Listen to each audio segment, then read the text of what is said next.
j'ai pris la route de l'autoroute avec une vitesse et allure pour rejoindre le président.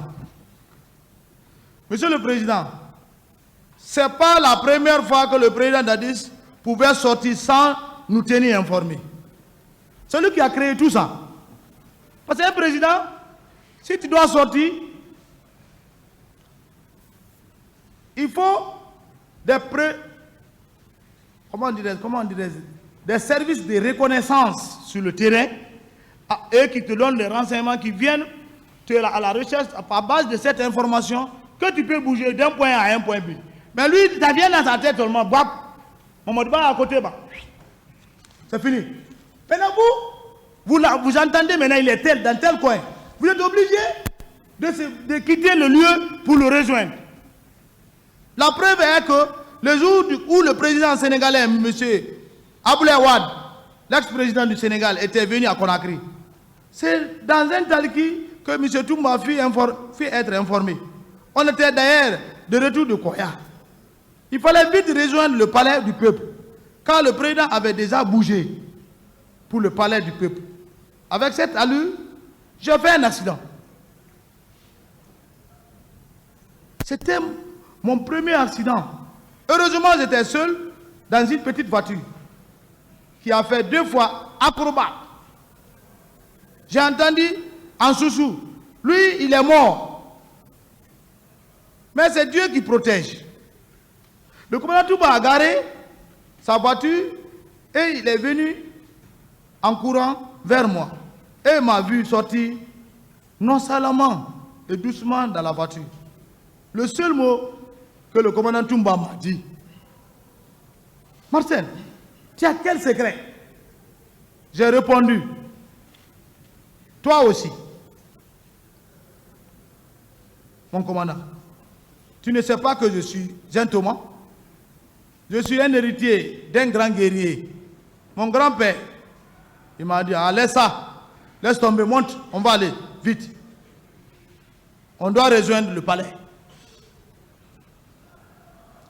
Cette voiture était irréparable. On a abandonné cette voiture là-bas. C'est après qu'on a envoyé quelqu'un pour dépiécer et vendre les pièces importantes. Arrivé au palais, on a trouvé encore Makambo, Tegboro, qui occupaient la place d'aide du camp. Ils étaient autour du président. Et le commandant Toumba les a dégagés et reprendre sa place d'aide du camp. Et moi, Marcel, je suis descendu pour la couverture de sécurité, pour toute éventualité, sans démagogie. Le président Dadis jouait un rôle Machiavel, divisé pour régner. Pourquoi sortir sans informer ce du camp? Et même moi, Marcel, c'est grave. Mais voilà le résultat de la trahison. C'est pourquoi on est là.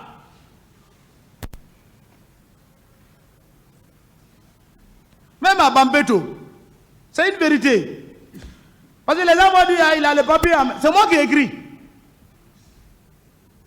C'est ma propre main. J'ai consulté personne.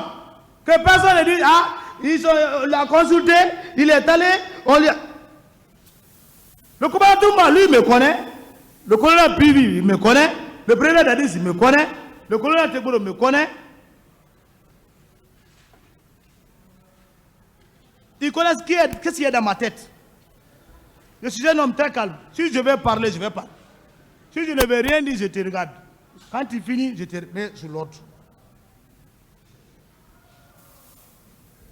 Même à Bambeto, soyons clairs, il est sorti pour aller rencontrer les jeunes de Bambeto.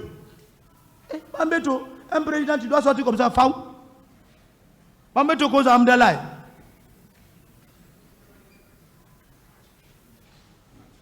Ça nous dit, il sort. Dans les communications radio, Talki, qu'on a confus informé. Arrivé à Bambeto, on a trouvé que tout était déjà prêt. Il était même prêt en position de faire son briefing. Et voilà, c'est notre arrivée même, qu'il a regardé comme ça, il a vu que Marcel et Toumba sont arrivés. C'est ce qui l'a freiné pour ne pas faire le discours. Il était au milieu. Les enfants sont là arrêtés comme ça. Là même ton ennemi, il peut te capter là-bas. On t'en dit, ta garde ne pourra rien. Tu peux rien. Un chef d'État n'est pas n'importe qui. Il était prêt en position pour son briefing. Et voilà le colonel Tegboro qui est arrêté derrière M. Dadis.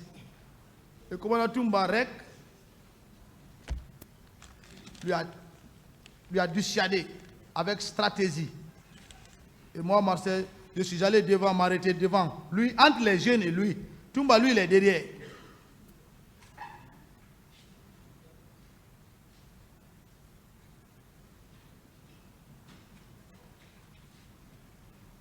Je suis allé m'arrêter entre lui et les jeunes de Bambeto.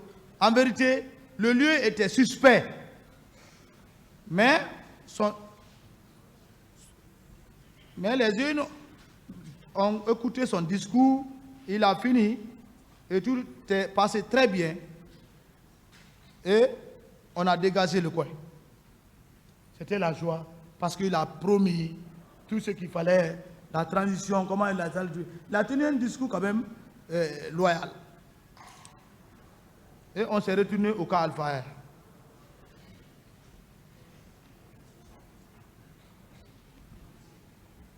Je ne peux pas citer tout. Même la porte arrière. Il pouvait sortir la nuit comme la journée sans nous informer. Il y a une porte. Même les jeunes de Imbaya, je n'ai pas écrit tout ça. Quand les enfants ont dit, bon, je ne sais pas si c'est les élèves qui avaient grévé, je ne sais pas. Il est sorti. On est allé le voir là-bas. Il a sauté la cour pour monter dedans. Mais quand vous êtes dans une situation, il faut assumer. Il faut être un homme. Bref, pour bien écarter la lenteur du tribunal, qui a une vérité, le président a dit pouvait sortir par la porte arrière sans le contrôle de sa garde. Sous le contrôle, pardon. Il pouvait sortir derrière la porte arrière sous le contrôle de la garde parallèle. C'est un président. On ne peut pas l'empêcher de faire ce qu'il veut. Celui qui a la charge d'opération de son exercice du pouvoir. Même la nuit. Sans que la garde du salon ne chasse. Vous pouvez rester dans le salon, lui il sort, il va, il fait ses affaires, il vient, il rentre. C'est militaire, c'est bon. Mais que ce soit dans le bon sens.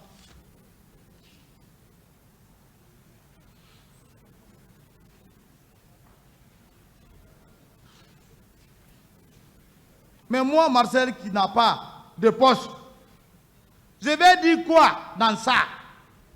Je les observais seulement.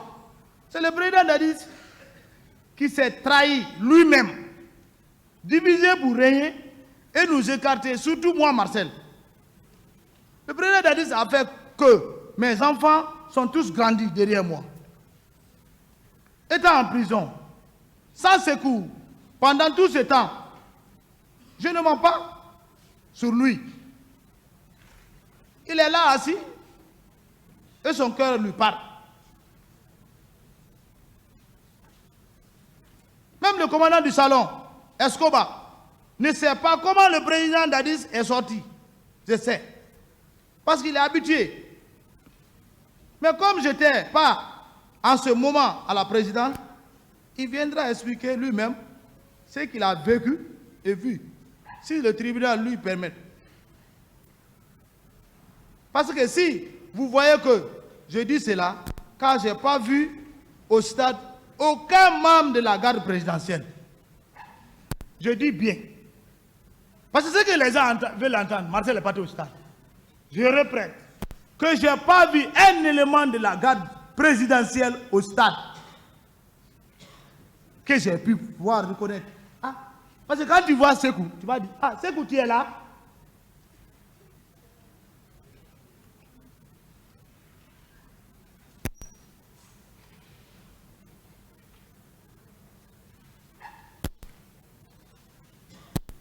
J'ai reconnu personnellement le commandant Toumba, le colonel Tegoro et Begré et son groupe.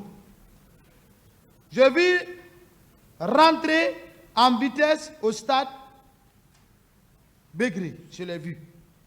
Même Makambo. Je dis bien Begré, Makambo, qui d'ailleurs, que j'ai reconnu par sa petite hache, qui est accrochée toujours sur lui. Comme un militaire, l'armée guinéenne n'est pas dotée de hache. Aucune armée. Un président de la République, tu vois ton homme d'opération, il a une petite hache accrochée. On est où? On est à la rébellion ou on est dans une armée régulière? Mais qui tu peux parler à qui? Il faut parler que lorsque quand tu parles, on te considère. Moi-même, j'avais regretté d'avoir venu, le salier, il a bloqué mon passeport. C'est à un moment donné, je suis revenu. Il dit, ah, oncle, mon passeport là, je peux avoir maintenant comme... Ah, le passeport. Ah, fait retourner, il me donne. J'ai rien dit. Mais au stade, je n'ai pas vu un élément du salon, j'ai bien dit, qui était garde-corps. C'est là que je dis que le président Dadis n'a qu'à prendre le courage et demander pardon au peuple de Guinée. Ils ont planifié. Il ne faut pas nous fatiguer. Monsieur le Président, c'est notre pays. C'est notre pays. Ça. Nous voulons une réconciliation durable, comme le Rwanda, qui a pour capitale Kigali, qui d'ailleurs est la troisième ville la plus propre du monde. C'est un pays africain, mais ils ont tourné la page à l'aide de Dieu, guidé par un bon président, Paul Kagame. Nous aussi, notre Paul Kagame, c'est le colonel Mamadi Doumbouya, président de la République. Facilitons-lui la tâche pour mettre un bon soubassement. Que d'autres viennent construire des choses durables pour le bien-être de notre beau pays, la Guinée. Que le futur pourra profiter et arroser, de donner que de bons fruits meilleurs. Entre parenthèses, je vous dis que je ne suis pas sorti pour une deuxième fois pour confirmer le dit de quelqu'un. Mais dire que la vérité, ce que j'ai vu et vécu, et ce que j'ai fait,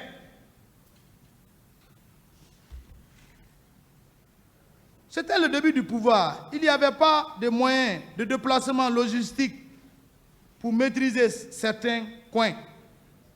Sachez bien que c'est une affaire militaire. Le commandant Toumba a oublié seulement. Il a oublié. Chez le président Mamadou Silla, j'étais avec lui, là-bas. Mais on n'était pas parti pour le brigander.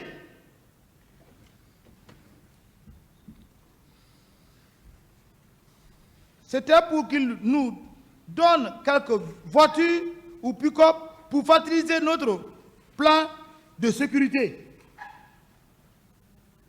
pour le pouvoir. Arrivé dans sa cour, on n'a rien pris. Il a donné 2 pick-up, 2, si je mets bonne mémoire, si c'est 2 à 3 camions comme ça, militaires, et a fait signer le commandant Toumba. C'était devant moi. le président Mamadou Sylla, le politicien, le vieux, notre papa, il a fait signer. Il était même content. Je ne sais pas si maintenant il y a d'autres militaires après nous qui ont passé pour aller le faire du mal. Parce que c'est notre pays. C'est la transition. Tu ne peux pas contrôler tout. Au même moment, et puis c'est le début. Il y a les brebis galeux. Mais nous, il a fait signer les boutiques, les camions et les 2 pick-up. Moi, il m'a offert. Tout m'a donné un. On m'a dit, Marcel, tu marches dans ça. Moi, j'ai pris une pick-up. Tout m'a pris. Et même, je crois que tout m'avait donné sa voiture, sa pick-up là à son père. Comme il a dit, c'est ça. C'est comme ça. Les 2 camions, on a donné sous l'ordre du général Sekouba Konaté au général Aboulaye Keïta, commando Farin.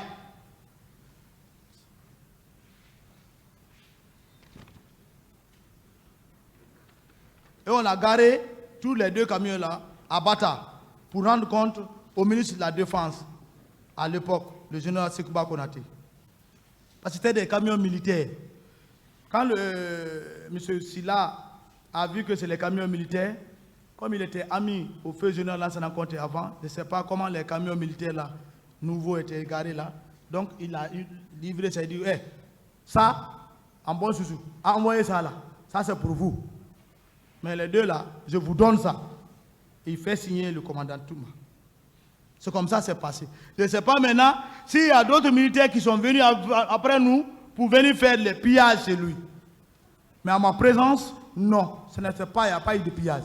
Lui-même, il peut en témoigner cela. C'est cela se tourne cette histoire. Rien n'a été brigandé. Devant moi, c'est M. Mamadou Sylla, l'homme de vérité et de conviction. Et bon, devant moi. Voilà, M. Marcel, on va se limiter là. On va prendre une petite pause. L'audience est suspendue.